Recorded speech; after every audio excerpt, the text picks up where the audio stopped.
Cebu City Mayor Michael Rama may inspeksyon sa venue sa Sinulog sa Sugbo, Philippines 2024 diha sa SRP. Anang report ni Alan Domingo. Human sa send-off ceremony, midiritso sa Sinulog venue sa SRP si Mayor Mike Rama, uban ang iyang kapikas ug pipila ka mga opisyal sa City Hall.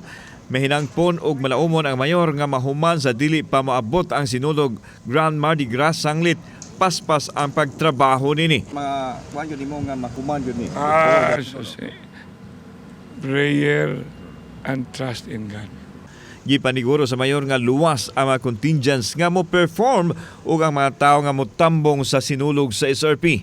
Ang First Lady nga si Malu Rama ang apil sa musayaw atol sa Sinulog kauban ang mga department heads ug mga kawani sa City Hall. Gipaniguro usab sa city government nga adunay magamit nga pansayan apil na sa mga ruta sa street dancing. Daghan usab ang mga tents nga ipangbutang nga kasilungan sa mga tao. Gani adunay duha ka mini hospital nga imontar sa SRP ug 25 usab ka mga help desk nga pagadumalahon sa Cebu City Disaster Risk Reduction and Management Office ug sa Department of Health aron masiguro nga maatiman dayon kung adunay maproblema sa panglawas. Just be happy and merry, no? As we observe the fiesta sa Sugbo, ay hangyo ta nga di dapat kaglabay sa basura. So atong yung i-practice nga ato nang himuon nga atong kaugalingong responsibility. Kauban si Clover Lumayag, ako si Alan Domingo. GMA Regional TV Live.